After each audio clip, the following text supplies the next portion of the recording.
Here we go.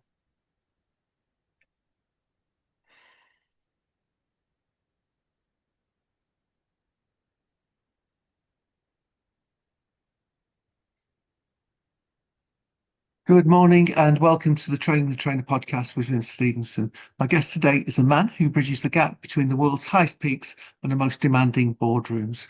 Jacek Skyski Skrzypczyński is an international leadership and team coach, bouncing guide, and executive mentor with over 25 years of experience in human and organisational development. Recognised by Forbes magazine as one of the best team trainers, Jacek is a professional certified coach and an expert in leadership and team dynamics, certified by world-renowned figures such as Marshall Goldsmith and the Coaches Training Institute. He's the founder of Adventure for Thought and the creator of the H method, which is something we will describe and discover later. So it's a unique approach to coaching. Jacek, good morning. How are you today and where are you calling from? Good morning. Thank you for having me. I'm calling from Wrocław, Poland, but normally I operate all across Europe and sometimes outside of Europe in terms of my work. I am today? It's a sunny day, spring has Yeah, come. it's a beautiful spring day in London as well. So, Jacek, in my podcast, I like to find out a little bit about my guests' upbringing and whether it had a significant impact on their future activities. So, Jacek, you're Polish. What was it like growing up behind the Iron Curtain? Yeah, I'm Polish Canadian now. And that's why I have become Canadian because I was not liking my life behind Iron Curtain. As a boy, I went to school and the high school behind Iron Curtain, and the things were, on one hand, they were kind of okay. We just got used to the, communism, socialism, all this kind of perestroika. Um, but on the other hand, comparing to the lives in the West, it was tougher. We didn't have sometimes, even though both my parents were engineers, we had to live, we lived quite modestly. And there was not much to play with, and we had to come up with our own inventions just to make some games and everything. So, for example, hockey, we just played with sticks made of tree branches, and the puck was a stone. So, we we got by because we just wanted to be active and we wanted to do something. So we invented ways of playing and having fun. So that was a good aspect of that time. And on the other hand, psychologically, it was very gray. I call it, kind of muddy and mucky psychological atmosphere. And I wanted to get out. As soon as I grow up, I wanted to get out, which I did in the end of the 80s during the martial law by Jaruzelski. And after many different adventures trying to get somewhere, I got to Canada. Okay. Now, one of my friends, a guy that I used to work with, he was from the Czech Republic, and when he managed to escape Czechoslovakia, he had to give up his citizenship of Czechoslovakia. Is that something that might have happened to you? And no, this wasn't the case in this case. I guess at some point Polish government realized that it's not productive to kind of penalize people too much for their escaping. They wanted us to come back and say, yes, Poland was better than the country we emigrated to. But it was a great experience. In fact, I did come back.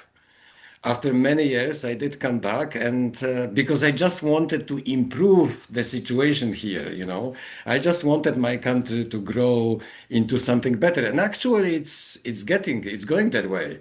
So that's why I'm back here. And from here, I have a possibility of being involved in all sorts of European activities. For me, it's like a worldwide hub, so I can jump on Ryanair and train in Portugal or Morocco or wherever I'm called to. Okay, well, that sounds great. And you're in Wrocław at the moment.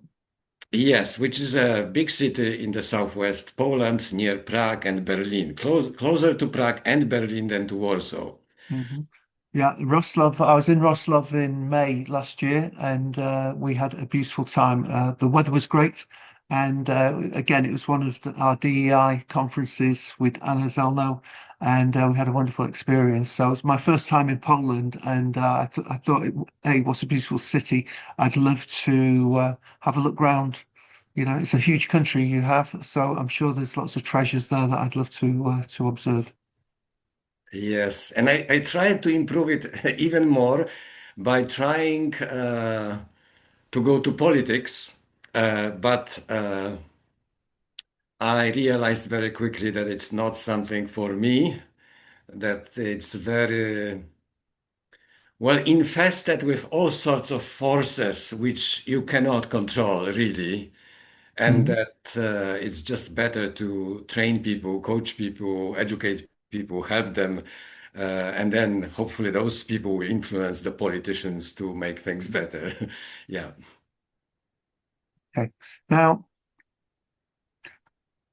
your upbringing, I know you're, I don't want to say you're putting a shiny gloss on your upbringing, but again, I'm sure there was lots of very difficult times with resources, and maybe you found that incredibly frustrating. But I think you and I had a discussion in Ben Aldina a few months ago, and I think you were saying that all of those type of obstacles brings you to a great sense of determination and resilience. So could you sort of pick up on that, please?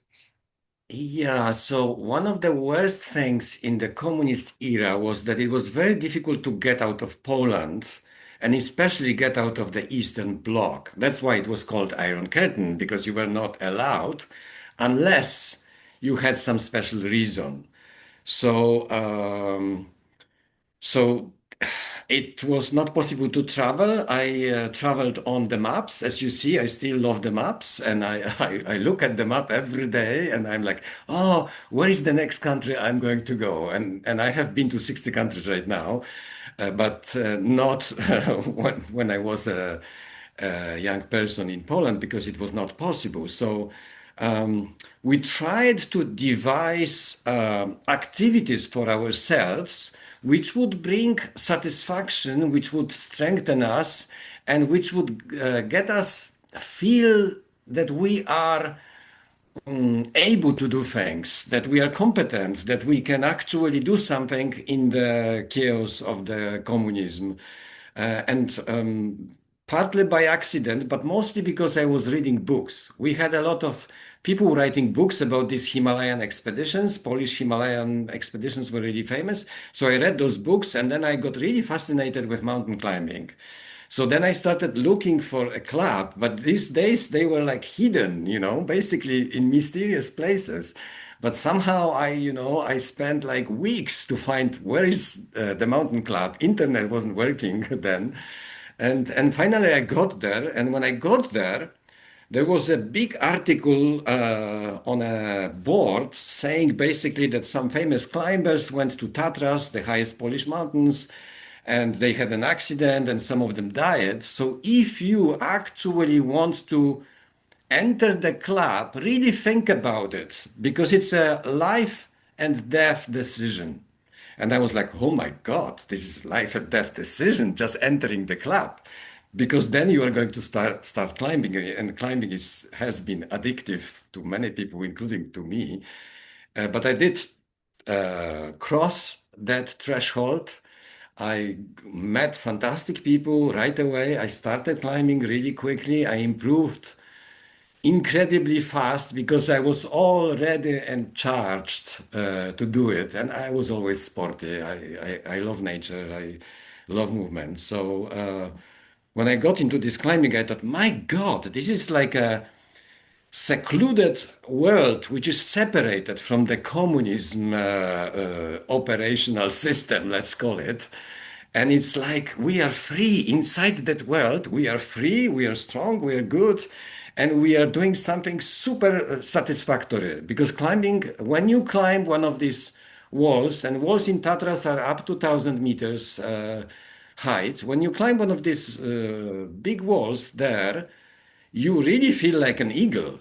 And imagine feeling like a mouse, really, in the communist system, like nobody. Basically, suddenly you feel like an eagle, and you feel like all the world is under your feet, and everything is possible.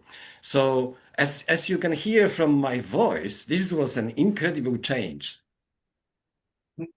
Now, I think during you mentioned there that your lots of lifetime addiction to mountain climbing.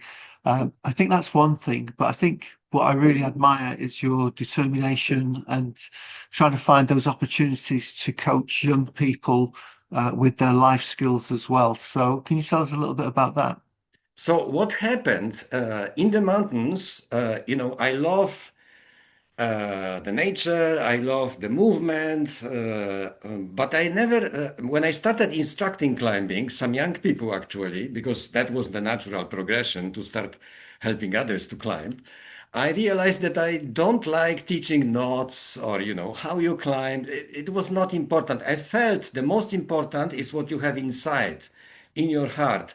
I discovered that the biggest mountains to climb are not the mountains outside, they are the mountains inside us and between us.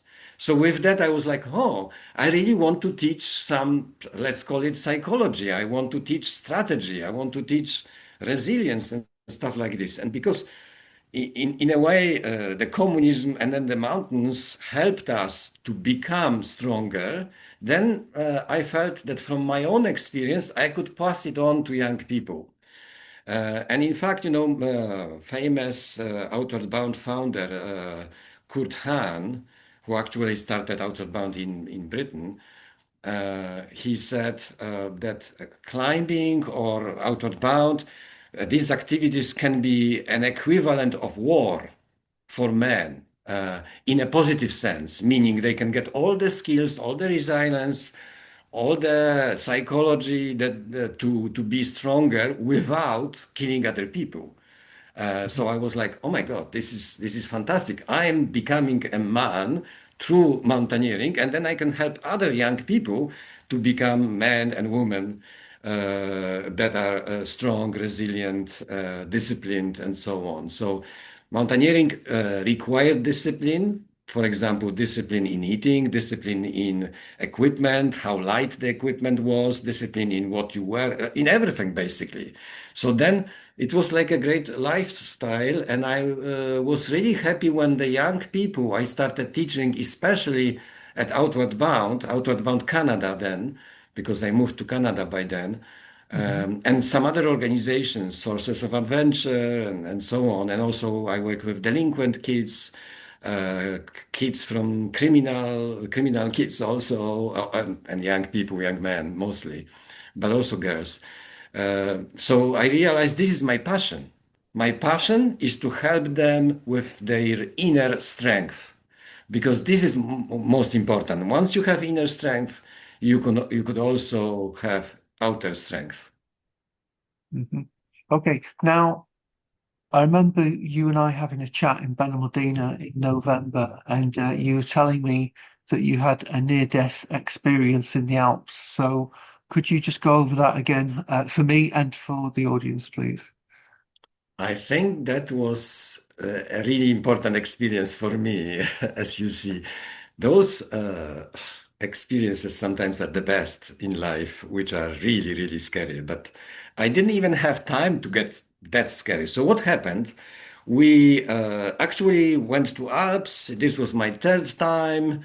I wanted to do some big wall right away. So on the first day, instead of going for some little training, by accident, I met my old partner with whom I did some big walls in the Alps, and I was like, "Let's do it. Let's do another one, which is north face of Petit Drie in Chamonix. This is the beautiful steep mountain you see from Chamonix, the most beautiful mountain in the world for me. And we said, let's climb it. So then we went one day up. We slept under the wall in very cold conditions. That you always get really cold there. Not recommended, but necessary to survive some pain to go up. Mhm. Then we climbed the wall, basically all of it. But just before the top, a lot of snow started coming down, a lot of snow, and we had to overnight near the top. And then the next day, instead of climbing to the top, we had to rappel down, basically. I was against it. I had bad intuition, but there was really no other choice. Climbing in half a meter of fresh snow on vertical face, it's not what, what you do. So we started rappelling, which is 35 rappels. Each rappel is about 15, 20-story building, and the rope gets stuck in some places. You have to go up. It's complicated operation. Finally, we got to the bottom and we got back to the ice fall that we crossed on the way up, and we were walking down, really tired. And at some point, there was like a last crevasse below us. And I was just, okay, this is just the last crevasse. I will kick my crampons and my ice axes into the ice, which by then became kind of a black ice, which is very hard. Mm. And I thought, as usually, I will cross it and no problem. But I realized at some point that I am sleeping, and I slipped, and I had 1 or 2 seconds to fly backwards, basically, and think about my life. And my life went like a movie in 1 second. It's incredible Mhm. experience. I saw a movie with everything in 1 second. It's unexplainable. And in that moment, I told myself, "You stupid." And then I banged into something that was in the crevasse, which was like a ball of snow stuck into the crevasse. And on the right and left, I couldn't see the bottom. So I Okay. realized, oh my God, I'm lucky. I just fell onto something prepared by God or something just for me, so I could survive. I was able to get out of that crevasse with my own hands and legs. My partner was really surprised. You are alive. So he was really happy. Then we got out, started walking down, and then this moment came on me where I was like, as if the great one from above started speaking to me, something like, "Yes, I saved you because I know you are going to good, you are predestined to do good, some good things in your life." And I was like, I was so happy. I've never had so much happiness in my life. And I was Mhm. running down the mountain and screaming, "I'm alive! I'm alive! Mhm. I'm alive!" Uh-huh. And I did it for like half an hour. And then I Mhm. realized from that moment that, my greatest value is life. So I need to help people with their lives, basically. And then this is when, with that change, I also decided to emigrate to Canada and try to do something different. And then I found Outbound, and then I found ways of helping young people and also adults and all sorts of people, army people, and delinquent people, all sorts of people to help them with their lives because I thought I knew by then that life is so precious and so fantastic that just let's help them to have a great life. That was my simple argument for becoming an instructor first, then a counselor, then a coach and trainer. Okay, so that was a momentous occasion in your life which had a profound impact on your future thoughts and activities. So, yes, that was a well. I'm glad we didn't lose you. That would be a huge loss. So, Not yet. can we move on to climb higher, breathe easier in VUCA? Tell us all about that. So maybe shortly, when I worked with all sorts of people, at some point in Canada, I also started working with corporations. I became a director for management development there in Vancouver, and I started finding clients and working with clients to improve, especially teamwork and leadership in the teams and corporations we work for, like, major banks, Royal Bank, HBC Bank, and then also ESSO and other big companies. So I started realizing, and that is actually what I learned in the army, that the army has called the war environments VUCA, which means volatile, uncertain, complex, and ambiguous environments. Volatile, changing very quickly, uncertain, you don't know what's going to happen, complex, obvious, and ambiguous, you don't know who is who, how to distinguish between enemy and a friend, and so on. So that was very popular in the army, and we trained when I worked for Canadian Army training cadets. We trained them to prepare for those situations by creating different situations that had these qualities, difficult qualities, or by just going to the mountains, and those situations do happen with the weather, the river, the mountains, and everything. So that's why I thought this is to have a good life, it's important to have some sort of a degree of understanding and coping, and not fully controlling, but controlling at least some parts of that VUCA for yourself. And then business, I think in the 80s, the business discovered that business and the world is becoming more and more like VUCA. So business adopted VUCA to, MBAs. I also teach an executive MBA at the university here and so on. And they said, business environment is like VUCA, and it's becoming more and more like VUCA because it's getting faster, more unpredictable, more complex, and so on. And it's becoming logarithmically faster and complex. So they decided that this is very, very important aspect, especially in teaching leadership. And it used to be that a manager was supposed to control their employees, have a conversation with everyone, and really look through all the projects and everything. And these days, and even long time ago, it became impossible. Manager is the one who has to set up a system, has to have good, clear communication with others, but he cannot control everything what's going around because he doesn't even understand what's going around in many aspects of any sort of business.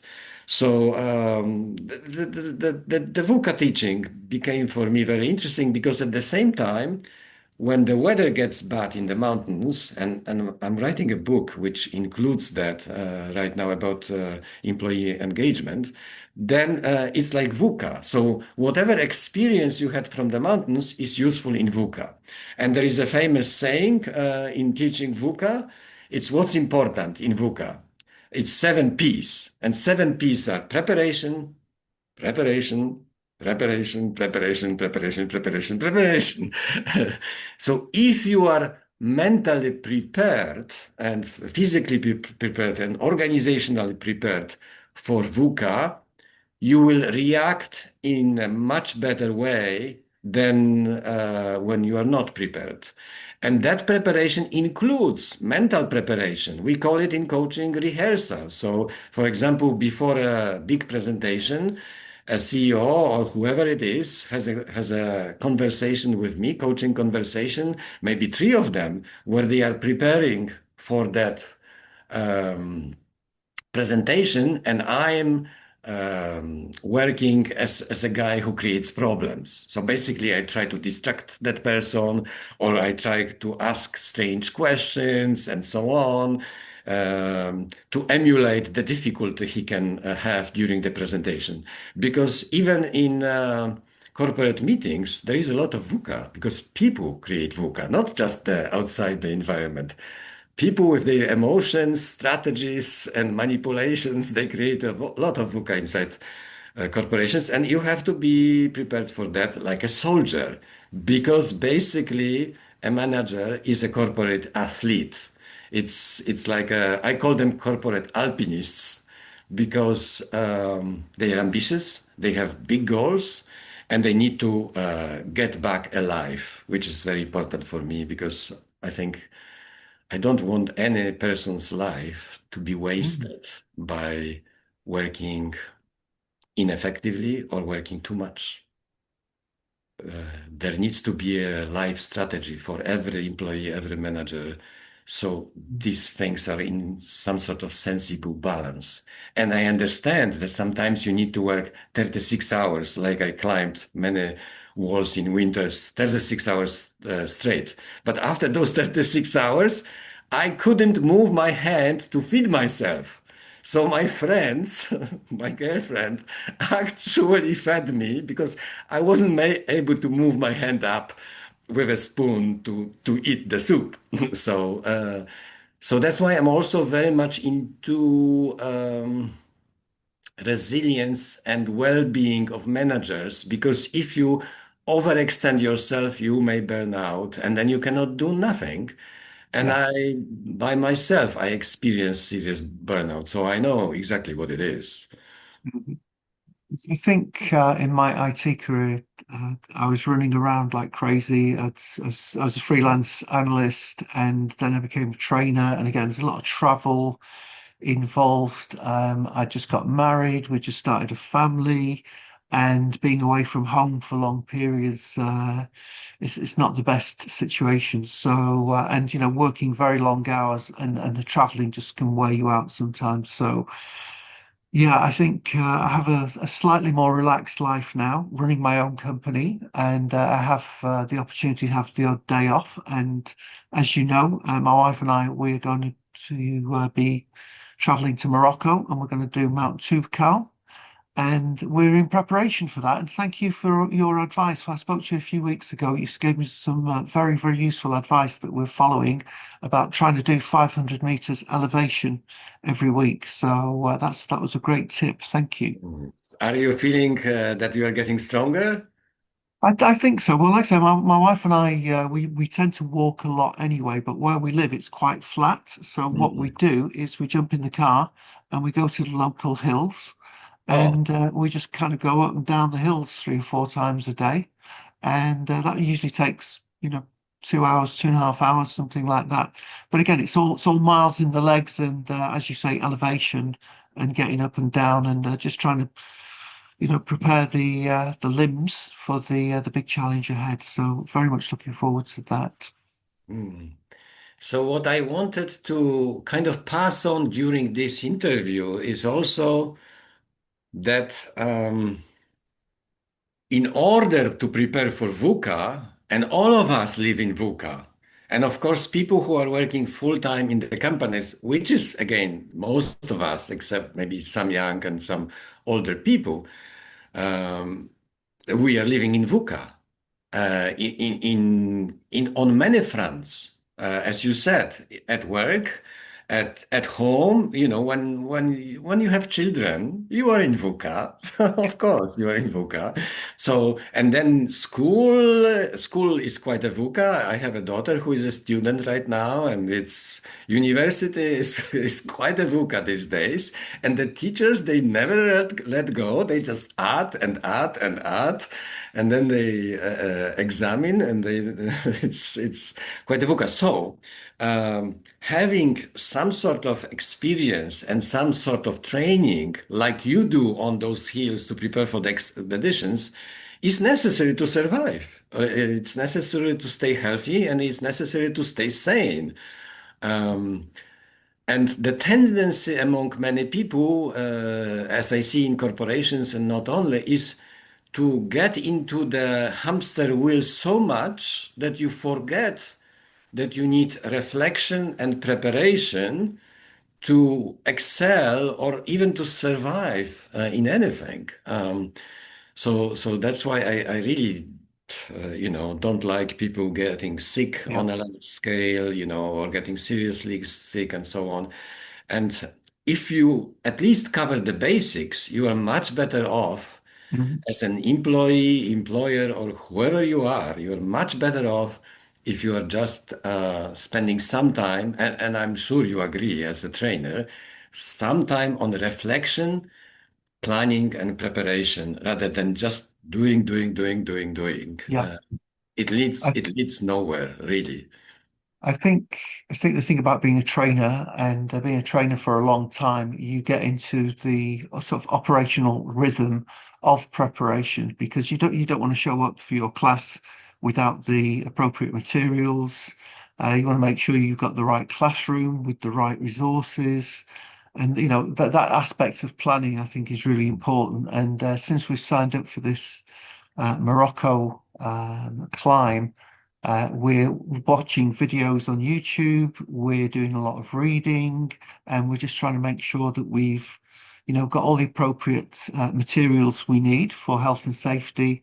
And we're trying to get our bodies as fit and ready as we possibly can. And hopefully by August, we'll be in great shape. And well, we're already looking forward to it. Yeah, yeah. So yeah, it's very exciting. Remember, I was there. So if you need any advice, I'm here. You just a call is enough. Uh, that's So very kind, and I will take you up on that offer. Thank you.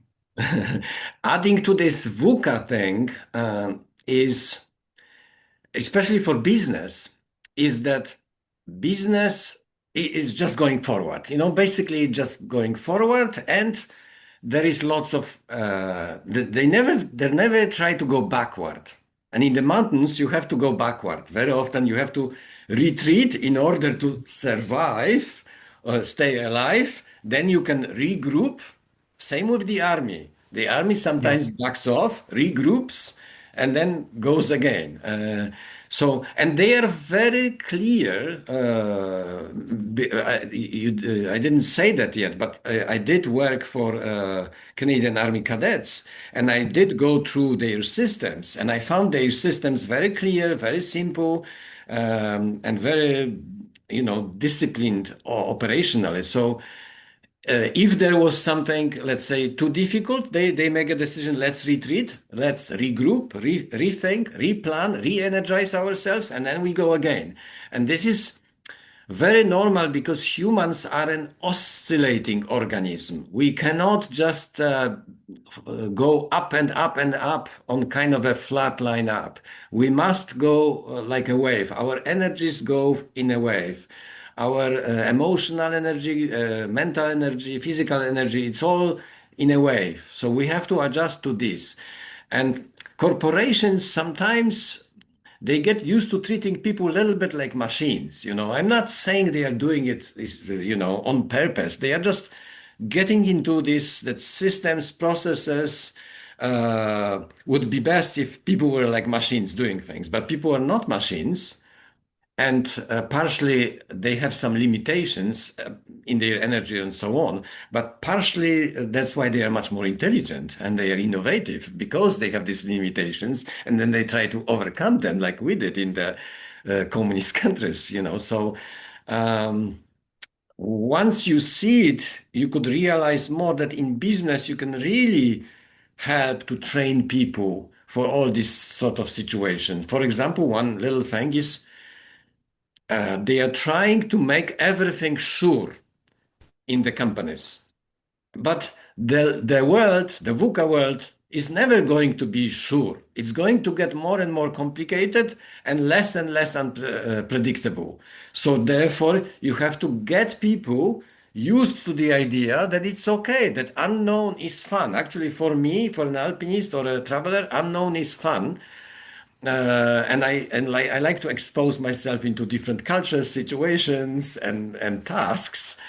But business sometimes thinks, oh, we can set it up and it will go like this. No, and that's why many people who are in business, who on one hand require psychological safety. This is very important, psychological safety. On the other hand, they should have exercises, workshops, or I organize also expeditions where they are exposed to the unknown, unpredictable, and unsure situations. And then not only they get used to these situations, but also we help them, we inspire them to become agile in these situations and to see Yeah. these situations as an opportunity, as a possibility for coming up with new ideas.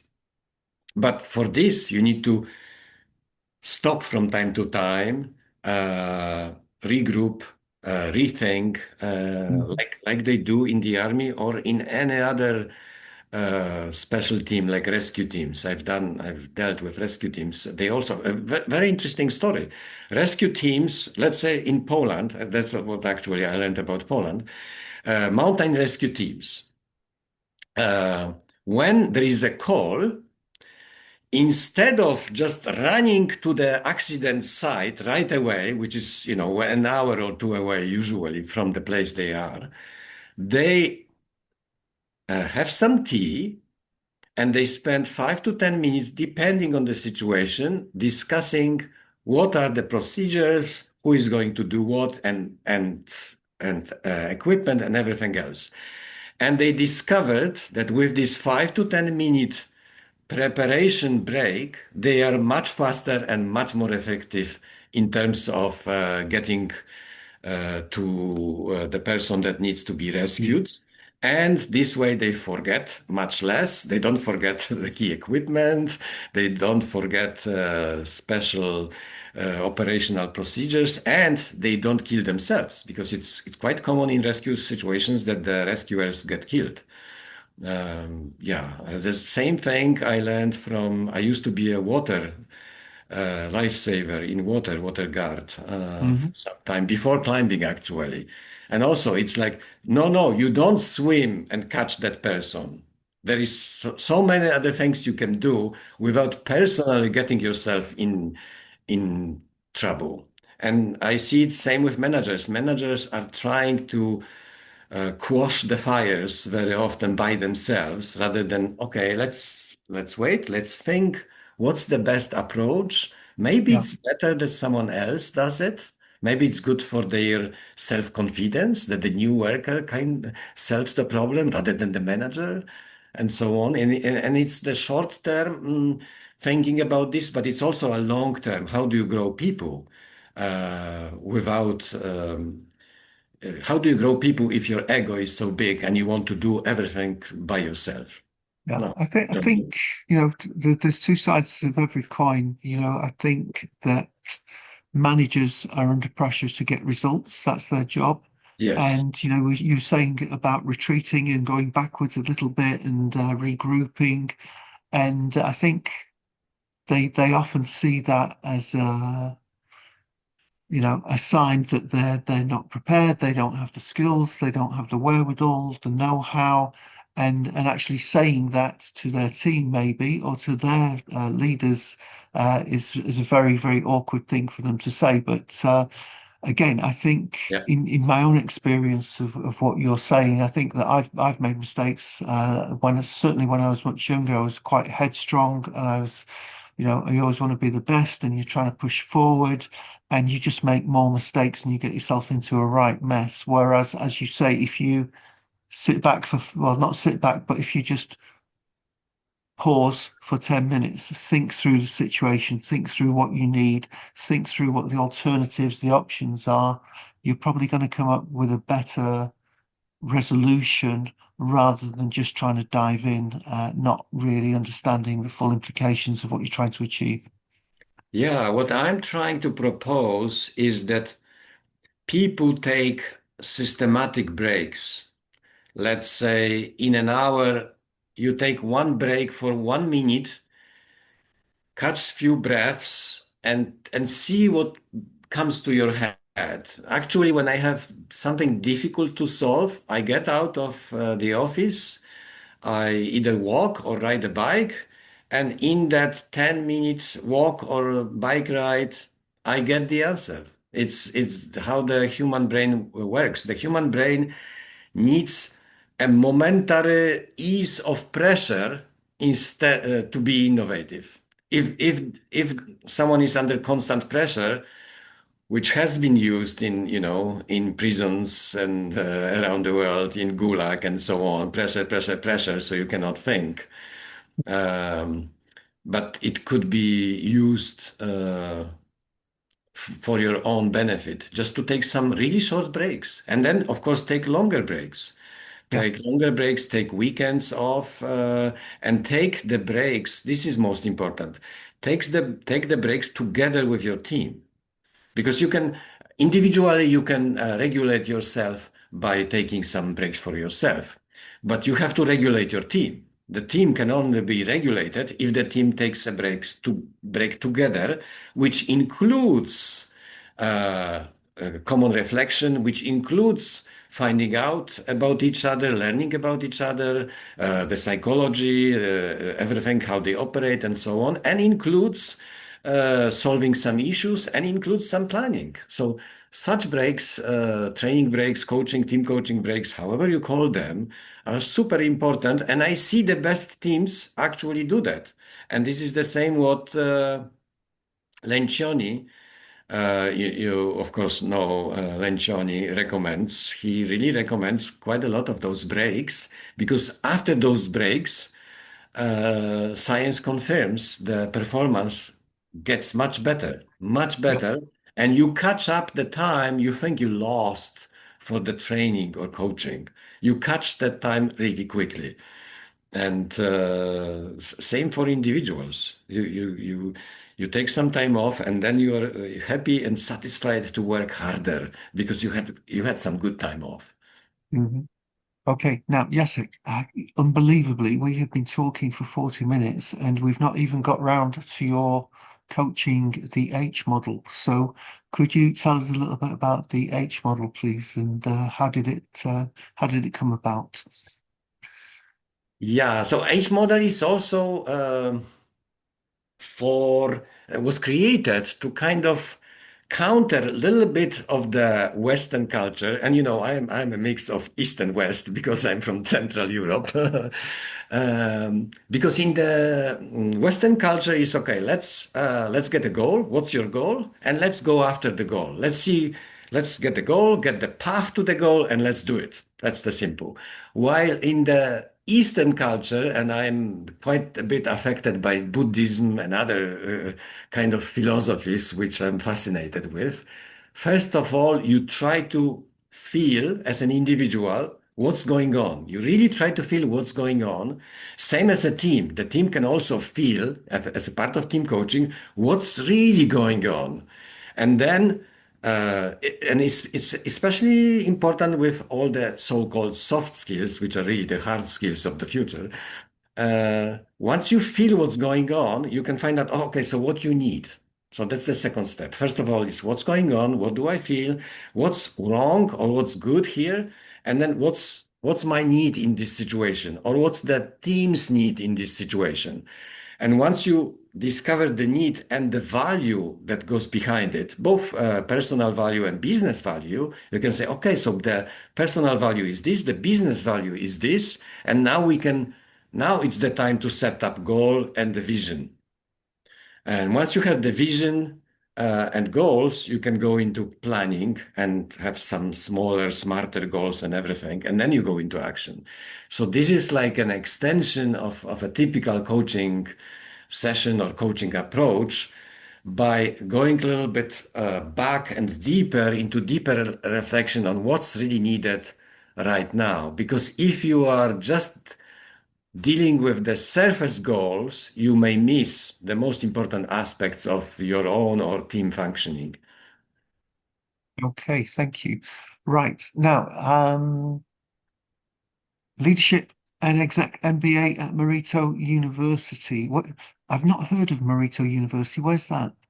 Oh, it's our local university, and I'm really happy to work here Oh, I because see. Oh, brilliant. it's Okay, just so here. that's in Poland, It's yeah? just here, but it's one of the biggest Polish universities actually that has that operates in many cities. So they have like 10 different cities, and lots of people go there. It's a private university.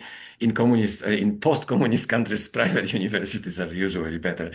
But so I teach executive MBA there, and also a part of our teaching in leadership is how to operate in VUCA.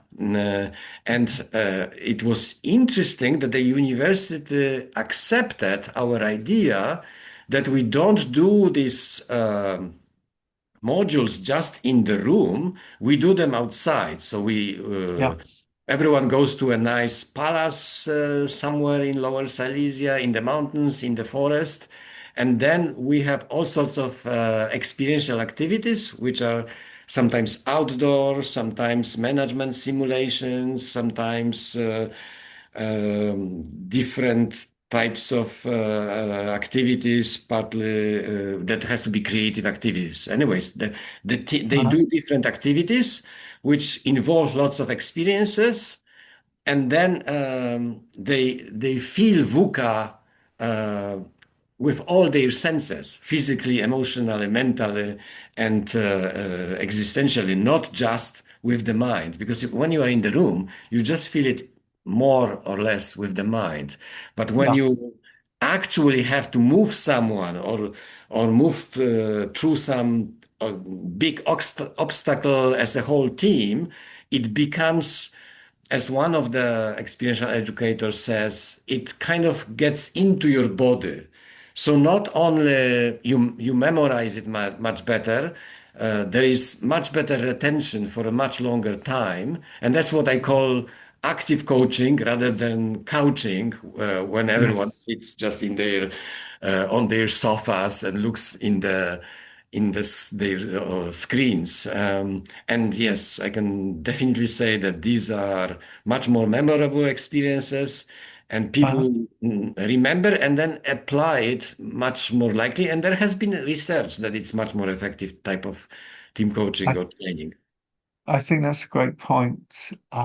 Active and passive. So uh, I think we spend a lot of time reading books and we can watch videos on YouTube of mounting, climbing mountains and things like that, but it's not the same as actually doing it.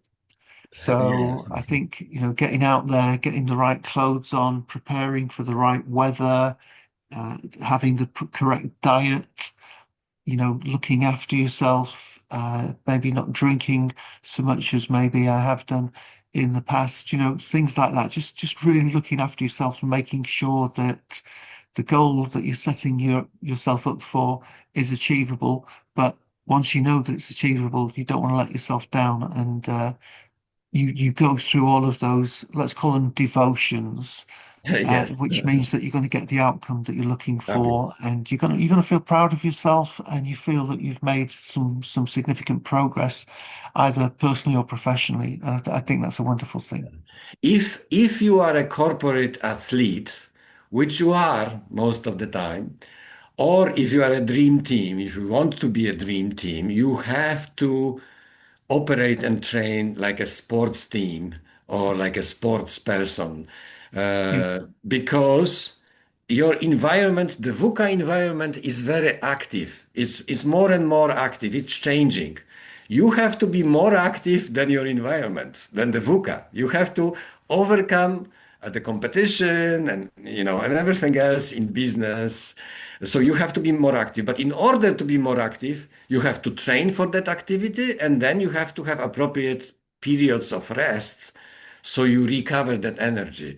And I would love talking about it a little bit more in the next interview because I guess today we are getting we've uh, out of we've time. we've covered a lot of ground in 45 minutes, and I'm Yes, afraid, old chap, we're going to have to leave it there for now. So, yes. thank you for today's session. But would you please stay on the line? I'd just like to talk to you to thank you for 2 minutes personally, and I look forward to that. So, thank you for watching, folks. I'll see you next time. Thank you. Thank you.